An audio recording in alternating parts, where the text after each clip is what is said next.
You can now softmod your Nintendo DSi with just an ordinary SD card.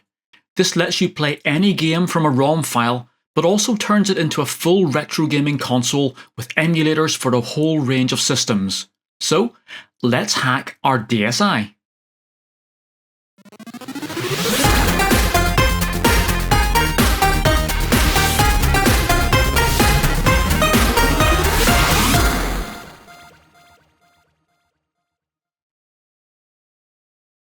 Hi and welcome to Bytes and Bits.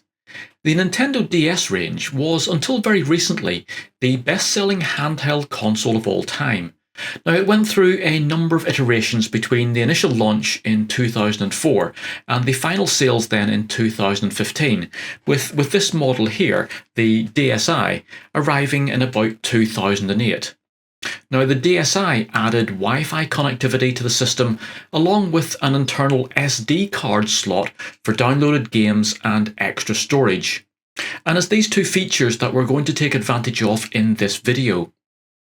Now, if you've watched my video on hacking a DS or a DSiLite, you'll know that those systems needed a special game cartridge to hold the custom software that we can then run, and that then allows us to run our homebrew games and apps. Now, this method with the R4 card still does work with the DSi, and indeed most of the cards that we would build for our DS hack, they simply plug into the DSi and work without any modification. But it's the DSi's SD card slot which removes the need for this R4 cartridge.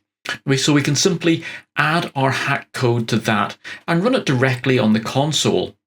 Now, this lets us install a custom firmware upgrade, so we can run then DS games, Game Boy Advance games, and a whole range of other software from backup files saved onto that internal SD card. So that's exactly what we're going to be doing in this video. So to install this hack, all we're going to need is an SD card and a computer that we can use to transfer files onto it. Now, you can use almost any standard SD card, or if you're using a micro SD card, you'll need to use an adapter. But you'll also need to make sure that it's formatted then as an FAT32 drive. In Windows, the formatting software will only cope with cards up to 32 gigabytes. For cards larger than that, you're going to need some extra software. So I like to use Minitool's Partition Wizard's free version. Now, with that, you get very fine control over the card setup and can format any size drive to FAT32. Now, most importantly though, we also can control the cluster size, which must be set to 32 kilobytes for all SD cards. Now, before we start playing around with the Homebrew apps, it's worth getting that SD card set up in the console. Now, if you've already got a memory card in your unit, you should take that out and make a copy of the photos in it. So you'll find those in the DCIM folder, and that just makes sure that we have a safe copy, because we're going to be doing a bit of messing about with the SD card. Now, if you're going to be using a fresh SD card, then we'll need to pop that into the DSi and then go into our camera app. Now, make sure that you select the SD card as the source, and then you should see the console go through the card initialization process. And what it's basically doing here is it's making sure that it can read the card, and then it's setting up a few standard folders in there. Now, once that's complete, you can click on the album button, and there should then be a box with some icons above it. Now, it's important that we have a look at these icons. Some consoles have this Facebook icon, some of them don't, but that tells us which version of the camera app you're using. So please do make a mental note of that, as we're going to be needing to choose software depending on whether we have that or not later on. So that's really your SD card all set up and ready to go. So if you power off the console and take the SD card out and then put it back into your PC. Now, if you find that your camera isn't working, then don't worry. We can still hack the DSi, but you'll have to use the DSi browser app. So make sure that that's all set up and that you're connected to your Wi-Fi. Now, if both your camera and your Wi-Fi aren't working, then there is one last hack that you can use, but you do have to have the Flipnote Studio app installed onto your device. So on your main menu screen, just simply scroll across until you see a frog icon. And if you highlight that, you'll see that that's the Flipnote Studio that we actually want to use. Now, whichever exploit you intend to use, it will need a few Homebrew apps to work. Now, all of the information and download links that I'm going to be using is detailed in the DSi hack guide at dsi.cfw.guide, but I'll also copy those links then into the description down below. Now, one final note before we start. In the second stage of our hack, we will be modifying the firmware on your DSi console. Now, there is a very small risk that if something goes wrong, you can brick your device. So please make sure that you watch the video in full before starting, go through the guide, and only proceed if you're happy to do so. So the first bit of software that we need is called TWiLight Menu++. This is a menu system that will let us browse our SD card and launch games and homebrew apps. So just use the link in the DSi guide, or you can pop across to the TWiLight Menu GitHub repository and just download the latest DSi release version. Now this will download as a 7-zip archive, so you're going to need something like the 7-zip app to be able to open and extract the files. So simply do that and extract the files to a folder on your PC. We now need to copy the _NDS folder, the ROMs folder, and the boot.nds file onto the root of your DSi's SD card. Next, we're going to need a copy of something called DumpTool. Now, this is an app that will let us make a copy of our system NAND so that we can restore the DSi back to its original state if anything goes wrong. So again, use the link on the guide or head across to this link here and then click on the download button. Now this is going to download the actual .nds file, so we can simply save that directly onto the root of our SD card. We're now going to need some games to test our setup.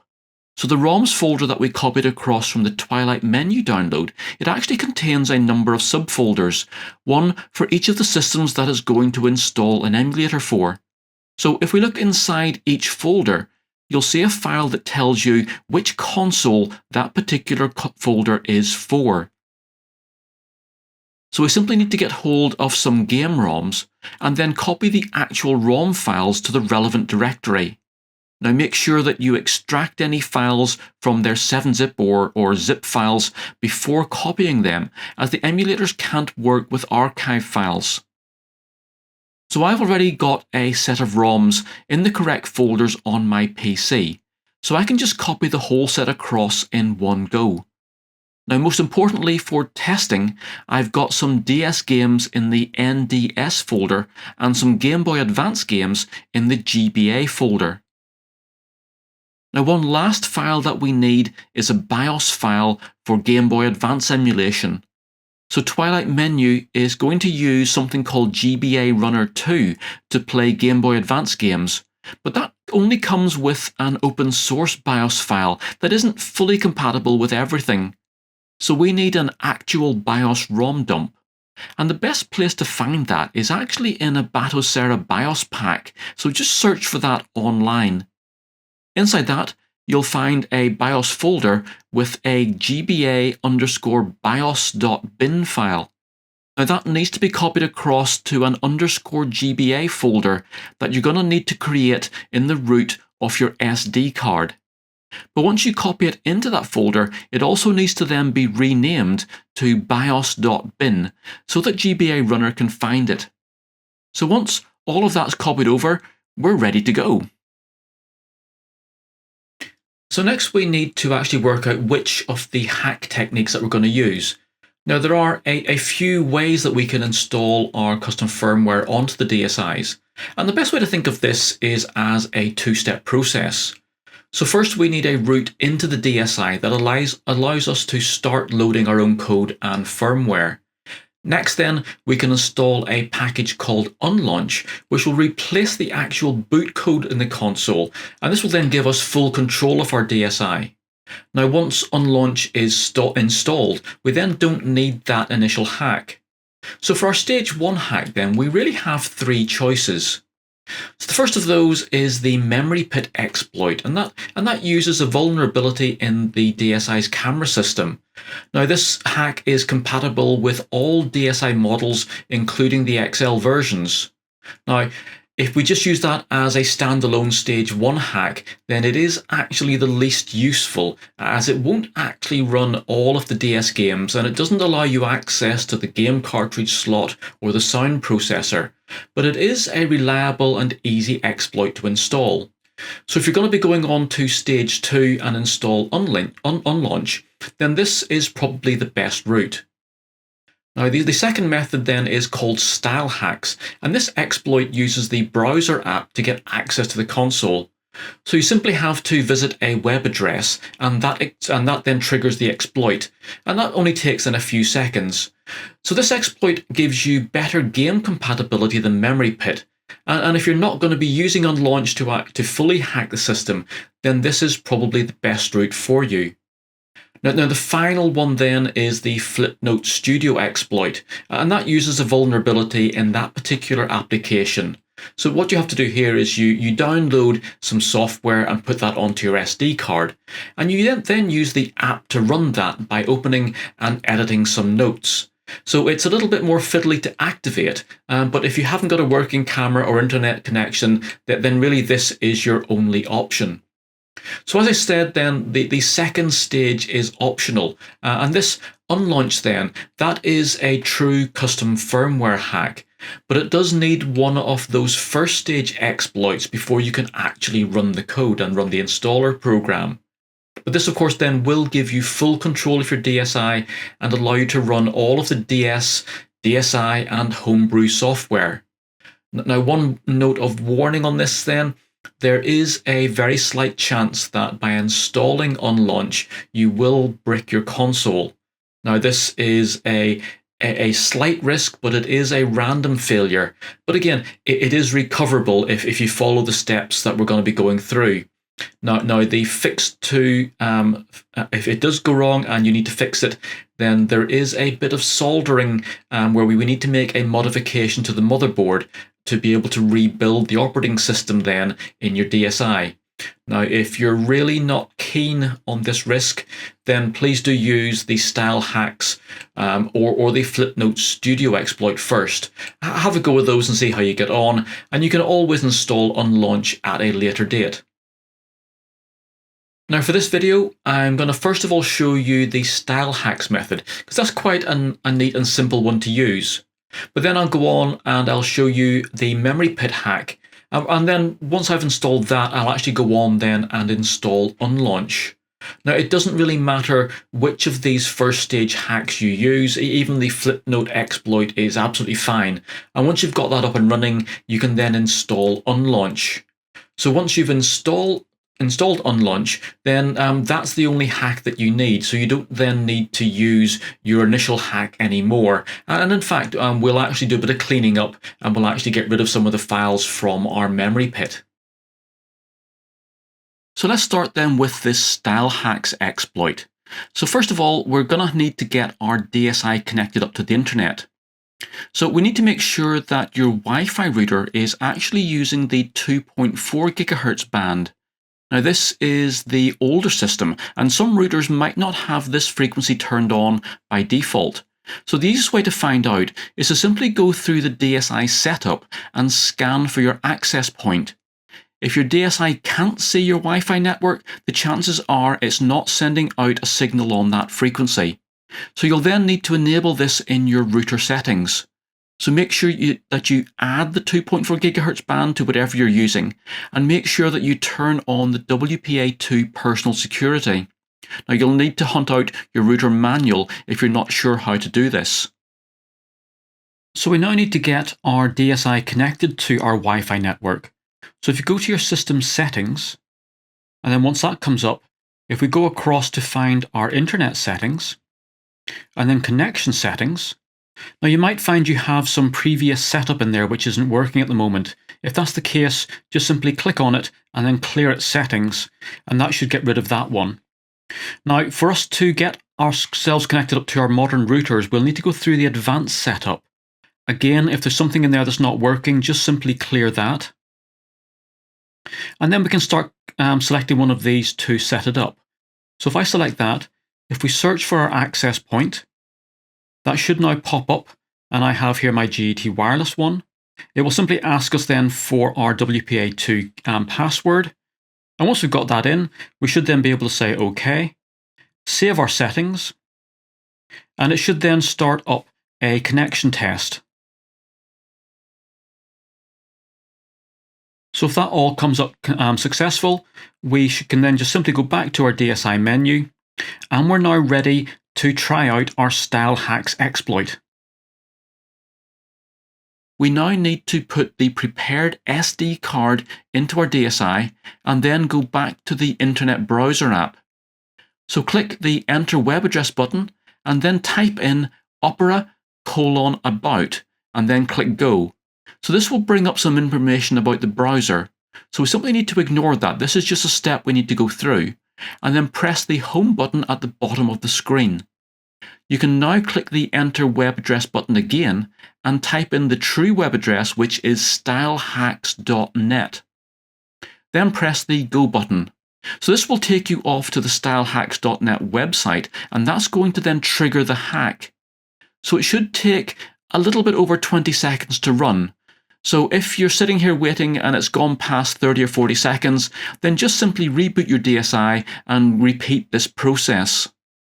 So if all's gone well, you should drop straight into TWiLight menu, and you should then be at its setup screen. Now, if you do get a green screen, this means that your SD card hasn't been set up correctly. So just go back to the very beginning and reformat the card and copy over the software again. Now, your DSi will now be able to run Homebrew software, but each time that you power on, you're going to need to activate the hack by visiting these web pages again. So this is why these first stage hacks, because you have to keep re-enabling them, become a bit of a pain. So if you find it is becoming a bit awkward, then of course we need to go on and install Unlaunch. Now, if like me, you find you just cannot get Stylehax to work, don't worry, we can just move on to the next exploit. So the next exploit that we're going to look at then is this one called Memory Pit. Now that does require our SD card to be set up. So if you went through the camera app setup with your SD card at the beginning, everything should be ready.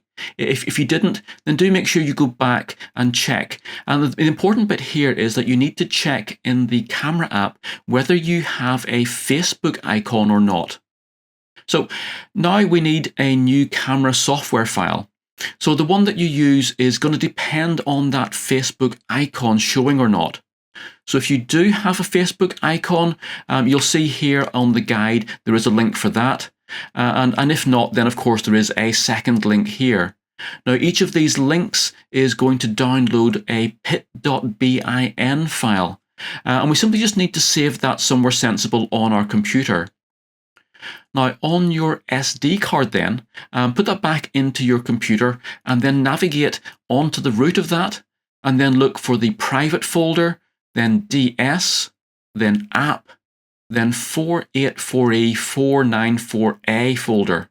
Now if you don't find that folder, then that means that you haven't gone through the full camera app setup. So put the SD card back in your DSi and run that camera app as before, making sure you select your SD card and actually going into the album. So once we have that folder available, if you have a look inside there, you will find a pit.bin file. Now this is your actual camera software, so we need to rename this to something else so that we can keep it safe while we copy in our new version. Now the name you choose doesn't matter, so I'm just renaming mine to pit_org.bin. We now need to copy over that downloaded pit.bin file and then pop it into this folder. We now need to go to the root of the SD card. Now if you have a DCIM folder, which will actually contain your photos and so on that you've taken with your DSi, we're going to need to delete that. So if you do have any photos in there, do make sure that you take a copy of those and save them onto your PC, just to make sure that we don't lose them. We're now then ready to run the actual exploit. So pop the SD card back into your DSi. Power on the console, and then open up the camera app. We now need to make sure that our SD card is selected and then open up the album. At this point, the exploit should be triggered, and you should then see the screen flash magenta, and that indicates that Memory Pit has been activated. If you get a green screen, then you're going to need to check that you've copied over TWiLight menu properly. If your album opens up as normal, then do make sure that you have deleted that DCIM folder. If you've not deleted this folder, or if you then take some photos, it's going to actually block Memory Pit from running. So if all's gone well, you should drop into the TWiLight menu setup screen. So each of the exploits then will end up dropping you into TWiLight menu. So since this is the first time we've been here, we have to go through the setup. So it's first going to ask you what language you want to use, and it will probably be set to use the console's default language. So unless you need to choose something different, just press A then to accept this. Next, it's going to ask you for a region. So once set up, you'll actually be able to play games from any region, but TWiLight menu does need you to simply specify one as your desired base.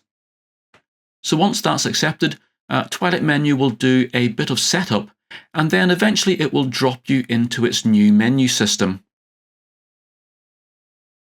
So at this point, whichever hack you've used, you've now got a Homebrew enabled DSi. But with only this first stage exploit, you'll probably find that some apps and games don't work, and you'll also have to go through this activation process each time that you want to reboot your console and use the exploit. Now, once you've got into TWiLight menu, you should be able to browse out to your ROMs folder, find a game, and you should find a list of them in here, and simply select it then to play. However, for a truly modified DSi, you will need to install Unlaunch. But before we do anything else, we do need to protect ourselves in case anything should go wrong, and we need to make a backup of our system NAND, which is basically the firmware in our DSi. So this will allow us to rebuild our console if we do something wrong and end up bricking our console in the future. So to back up the NAND, we need to launch our exploit and start up TWiLight menu. At the very beginning, we downloaded a Homebrew app called DumpTool, and we saved this then to the root of our SD card. So inside TWiLight menu, you should be able to scroll across on the root and find it in the menu, and then just simply click on it to launch it. This will trigger a NAND backup, and it's going to take about 7 or 8 minutes to complete. But once it's done, you can then just hit the start button to get back into TWiLight menu. So we need to power down our console and then pop our SD card back into our PC. On there, you'll then find a number of NAND files which we need to save somewhere safe. So please do make sure that you keep these files safe, as without them, you might not be able to recover your console if it actually gets bricked in the future. So once you're happy that those are safely backed up, we can delete the files from our SD card, and we're now ready to look at the next stage. So if we're going to go ahead and install Unlaunch, we first need to download its installation program. So there is a link in the DSi guide or in the video description down below.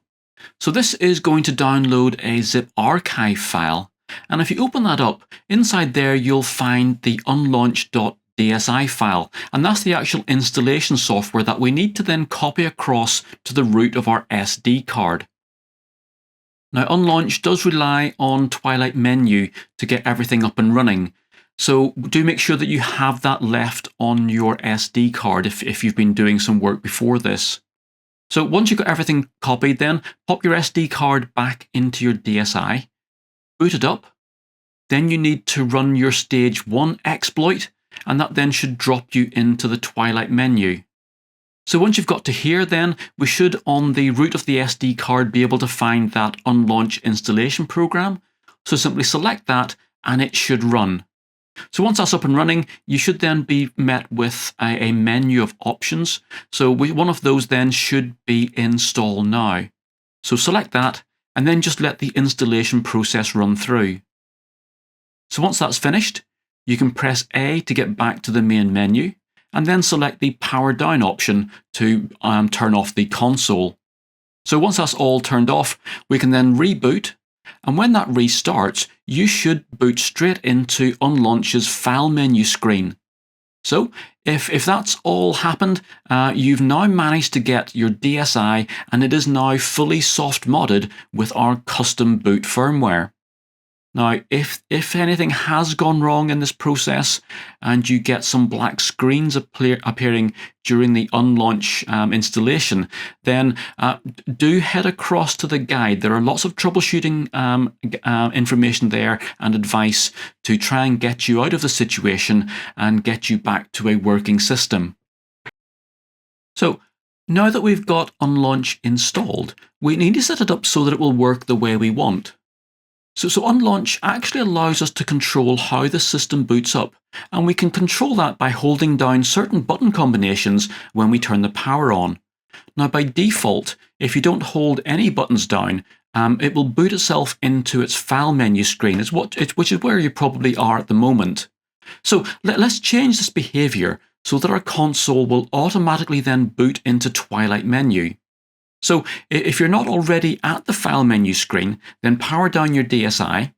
If you then hold down the A and B buttons together, that is the default setting to power the console back on and put it directly into the file menu screen. And that is a button combination that you can't change.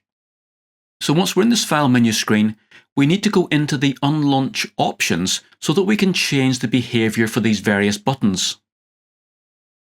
You should now see a list of buttons and the applications assigned to them. Now these applications will be automatically started by Unlaunch if you power on whilst holding in that button combination.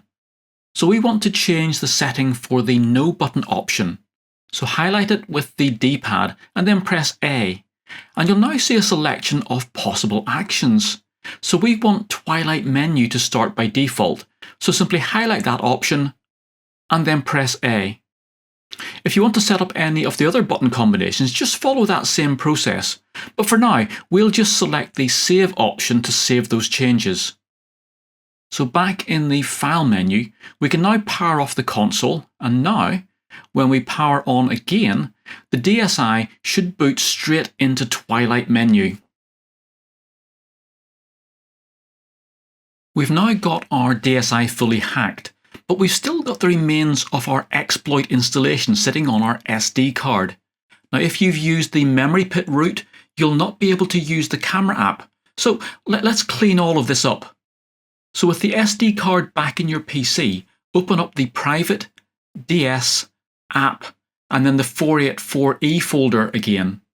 Inside there, the pit.bin file then of course is the exploit version, so we need to delete that. And then we can rename the original camera software back to pit.bin. Now, if you had copied your DCIM folder across to your PC for safekeeping, you can now copy it back into the root of your SD card. But either way, we'll now be able to use the camera app as normal. Lastly then, we need to remove the Unlaunch installation code. So go back to the root of your SD card and find the unlaunch.dsi file, and then just simply delete that.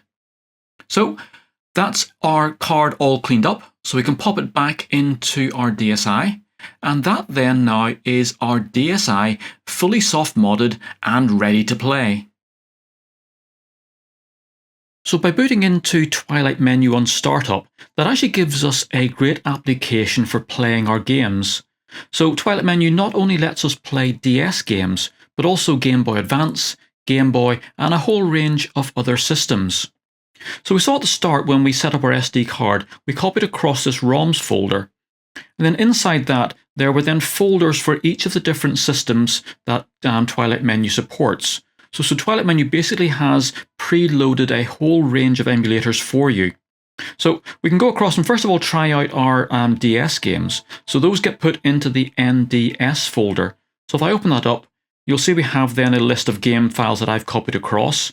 And any of those then we can just click on them. And that will then start that game up and play it natively on our DSi using something called NDS Bootstrap. So there we are with our Mario Kart all up and running, and that's playing just as if we had put the cartridge in the back of the machine. Now to swap across to different games or different systems, I would actually power down the console and restart it. I've found that sometimes if you just press the power button once to get back to the main menu, then I'm not sure what happens, but it doesn't always run the emulators correctly after that. So just power it down properly, and then come back in again. So by default, it will load the last folder that you were in. So if I click back to go out of that, we can then go across and let's find our GBA folder.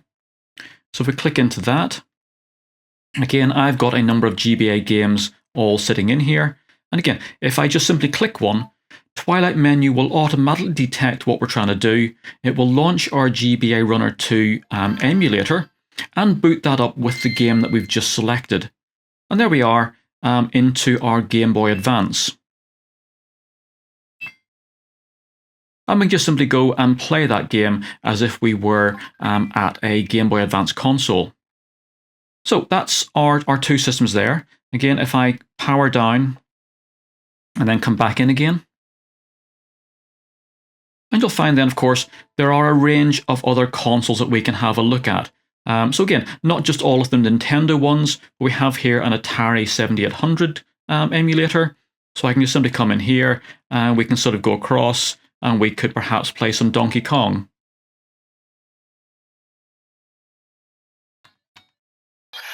So really we now have a complete retro gaming system. And again, I'll leave you to sort of navigate through and test out some of the other emulators that are in there. So I hope you found this video useful. I hope you found it informative. Please do have a go at hacking your DSi. It really is worth it to get access to all of these games and to turn it into a real retro gaming console. So make sure, please, if you've enjoyed this, that you like the video and click the subscribe button to get more videos. Again, I cover a lot of gaming, programming, electronics and those sorts of projects. So I look forward to seeing you again in another video very soon, and bye for now. For more games programming, electronics projects and retro gaming, please make sure you like this video, subscribe to my YouTube channel and visit my website.